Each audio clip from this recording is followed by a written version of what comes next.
केंद्र सरकार ने अपना अंतरिम बजट पेश कर दिया है। चुनाव का जो वह माहौल है, अभी चुनाव कुछ दिन में घोषणा हो जाएगी। उससे पहले सरकार का जो बजट होता है उसे अंतरिम बजट ही कहा जाता है। फिर नई सरकार का जब गठन होगा तो पूर्णकालीन बजट आएगा। तो इस बजट को लेकर बहुत सारे लोक लुभावने वादों की उम्मीद थी, तो सरकार इससे बचती हुई नजर आई है। और एक बजट होता है जो आम आदमी अपने नज़रिए से देखता है, एक बजट होता है जो अर्थशास्त्री उसी बजट को अपने नज़रिए से देखते हैं। हमारे साथ सीए चंद्रभान सिन्हा जी हैं, तो उनसे हम बात करते हैं और इस बजट पर उनकी क्या राय है जानने की कोशिश करते हैं। सबसे पहले बजट में एक आम आदमी का अलग नज़रिया रहता है, एक जो इकोनॉमिस्ट होते हैं उनकी अलग नज़रिया रहता है। तो इस बजट से क्या निकल कर सामने आया है?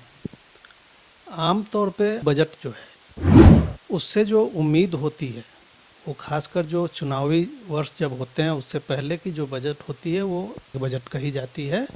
इस बजट में बहुत विस्तृत तौर पे कोई भी जो है कार्य का ऐलान नहीं होता है और बहुत बड़े संक्षिप्त बजट के तौर पे इसे देखा जाता है। लेकिन वर्तमान में जो आज की जो बजट पेश की गई है वो ऐसा लगता है कि सरकार आत्मविश्वास से भरपूर है, पूरी तरह आत्मविश्वास में है और वो सोच रही है कि आगामी आने वाले जो बजट होगी वो इसी सरकार की होगी।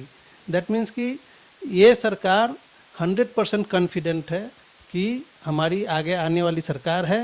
तो इस बजट को पिछले कई वर्षों के अगर आंतरिक बजट को देखा जाए और उससे कंपेयर किया जाए, तुलना की जाए, तो यह बजट वास्तव में एक बजट की तौर पे नहीं देखी जानी चाहिए। यह एक विस्तृत बजट का ही रूप माना जा सकता है, क्योंकि इसमें मुख्य रूप से जितने भी मुद्दे हैं उनको कवर किया गया है। सरकार का जो बजट है इस बार वक्त जो होता है, पहले वित्त मंत्री जी है वो मतलब 1.5 घंटे 2-2 घंटे तक की बजट पड़ा है। लेकिन इस बार का जो बजट था वो छोटा था, तो कहीं मतलब अल्प अवधि के लिए मतलब 2-3 महीने के लिए ही ये सरकार जो इंडिया 2 की सरकार है वो बची है। तो कहीं उसी को देखते हुए वक्त भी घटाया गया है और ज़्यादा सरकार वादों से ज़्यादा इंफ्रास्ट्रक्चर पर जोर दे रही है। तो ये मतलब सही है या फिर अगले दौर के लिए कुछ और सरकार सोच रही है?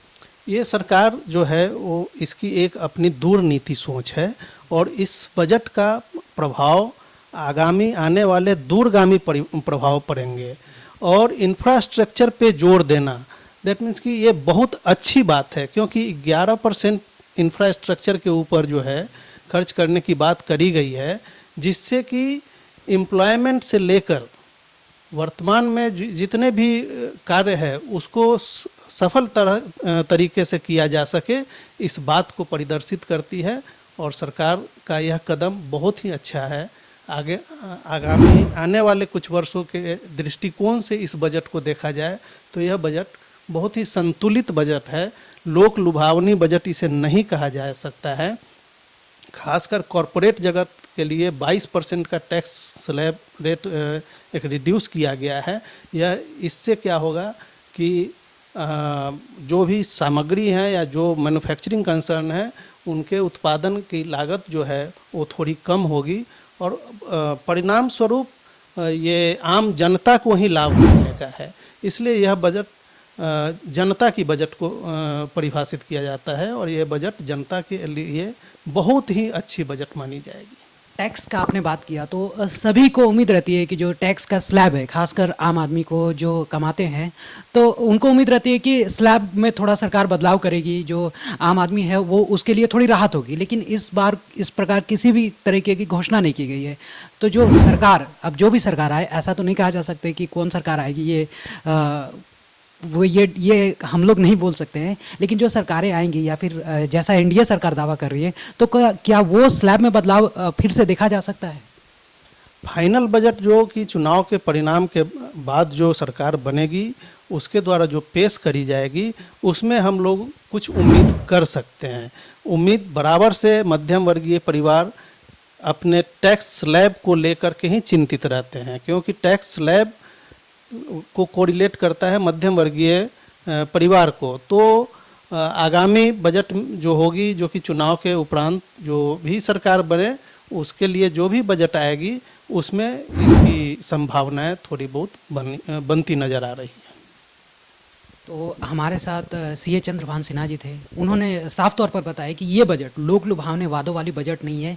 ये बजट इंफ्रास्ट्रक्चर की जो मजबूती है, जो उसको जोड़ देने की है। और सरकार इस बजट से काफ़ी एक ओत-प्रोत भी दिख रही है, उत्साह भी सरकार का नज़र आ रहा है कि एनडीए 3 यानी मोदी सरकार 3.0 एक बार फिर से रिलोड हो रहा है। सरकार ने इस बजट से ऐसा ही कुछ मैसेज देने की कोशिश की है और वित्त मंत्री ने भी कहा कि जब हम अपना पूर्णकालीन बजट पेश करेंगे, ये सबसे महत्वपूर्ण बात है कि सरकार ने चुनाव के पहले ही घोषित कर दिया है कि वही पूर्णकालीन बजट पेश करेंगे। तो अब देखना होगा कि लोग किस प्रकार से लेते हैं और जो चुनाव है उसमें किस प्रकार की जो संभावनाएं हैं वो बनती है। फिलहाल के लिए इतना ही। कैमरामैन अरिजीत के साथ मैं अंकित सिन्हा, सूत्रकार समाचार, कोलकाता। हमारा यह वीडियो अच्छा लगा तो इसे लाइक करें, शेयर करें और हाँ, सब्सक्राइब करना ना भूलें।